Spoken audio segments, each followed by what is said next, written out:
Alright, so I've been thinking about videos and YouTube and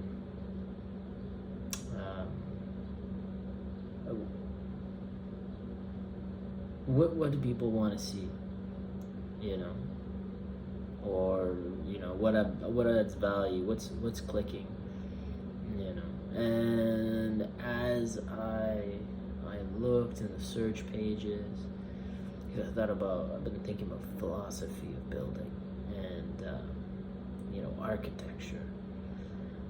People are not that interested. People don't care about the fine details as much. I mean, some people do. Maybe you have some guys that are really great communicators about architectural principles, and maybe they're getting 500,000 views. Wonderful, great. Guy building shed, 20 million views, something like that. So what is the conclusion I've come to? People do want to see interesting things, They want to see something great, what people are doing, but they want to see somebody do something, They just want to see somebody build something that's interesting, fascinating, say, wow, that's great. I don't necessarily want to hear the theory. The theory's boring, it's convoluted. Say, who cares? Hey, your theory's great, talk ba ba ba ba ba, but until you put it into practice, I mean, it's just words, right? It's just floating in the wind. So my conclusion I came to is, go deep on theory, deep on philosophy, figure it out, but then apply it. And that's what's going to make an interesting video, because that's what people want to see. They want to see what's true, what's good, I think.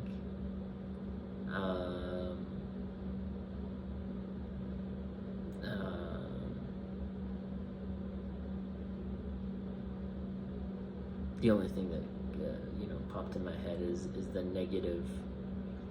When you have a clickbait, like a thumbnail that has something negative in it, it tends to attract more views. So anyways, there's that. So people aren't necessarily looking for good things necessarily. Well, no, they want to feel good. So they want, there's a pain point, oh no, but a solution. So it's like, man, oh no, what are we gonna do? What are you gonna do? And then you solve it, and they say, wow, okay, there's hope. If I fall into that situation, that's a solution, I could use that. And I think that must be the comforting thing. That must be what works. So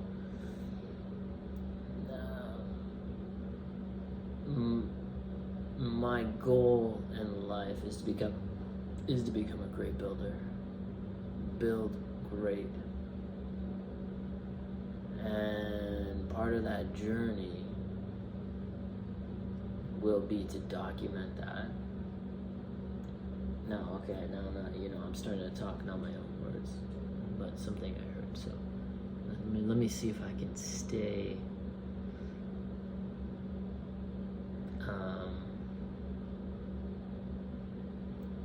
let me see if I can stay, what's that word?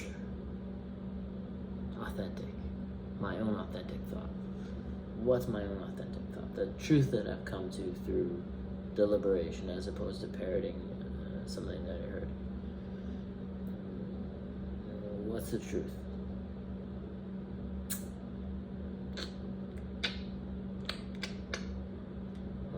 To go back to where I was, because I kind of forgot what I was talking about. Now I'm looking at myself too much. Okay. What's the truth? abstract, but what people want to see, they want to see something in action, they want to see something built that's different, that's interesting, solving a problem in a unique way, right?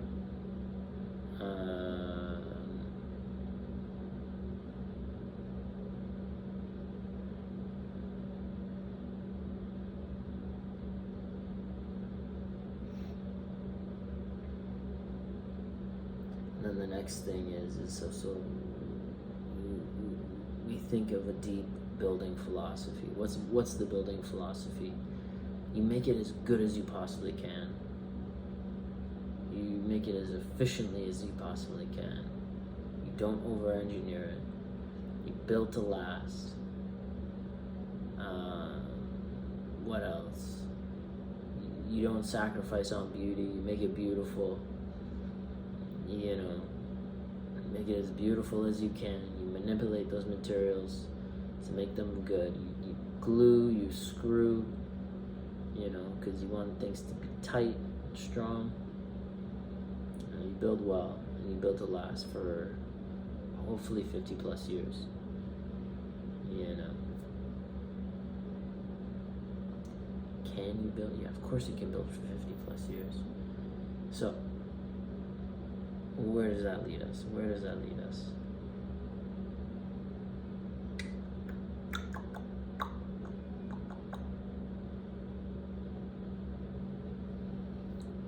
You build to last. You build beautiful.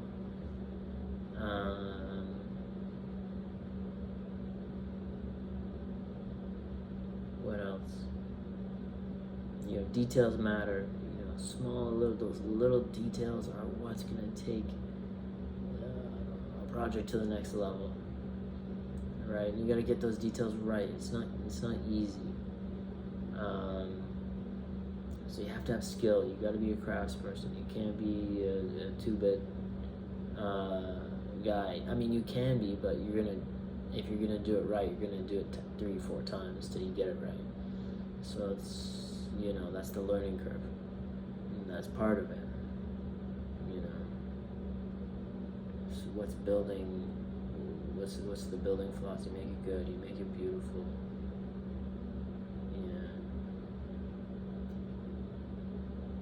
You gather the specifications, what people want,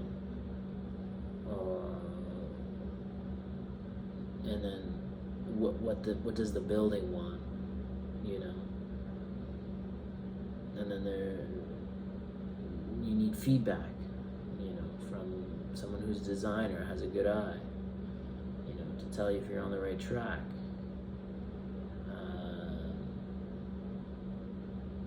And then finally, probably the most important thing is you wanna mimic the natural order of nature.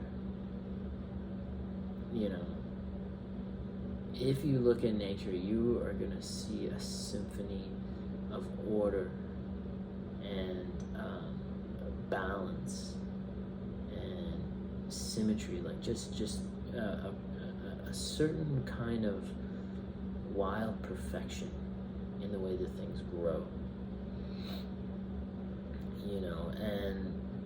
And so classical builders knew that, Ornamentation, all of this are things that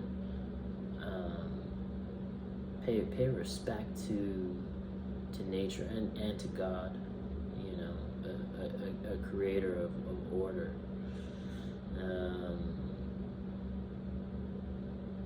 And beyond all this, when you build, we're building with modern technology, modern materials. Not only does your building have to be good, like be watertight and be able to bear loads when there's a load on the structure, but also it needs to look like it's bearing the load. So what does that mean? It means that you, as you add details, as you add ornament and different things, they signal to the people who are using that space that this thing is strong, that it's stable and that they're safe, right? And this creates comfort in your viewer, in your occupant, you know. And then beyond this, when we get to something that's actually more like ornament beauty, like maybe there's a certain design, there's a certain design principle of repetition, of common shapes and things within the building, so people can grasp that building, get a feel for that building, the character, right? They want to understand the building, they want to feel the building, they don't want to be caught offside, and people, we're always looking for something to interest us and to grasp onto, and we need beautiful things within our building for our eyes to grasp onto as we're walking through the space, to orient us, to make us feel like we are somewhere, and you are somebody, because you are important. You're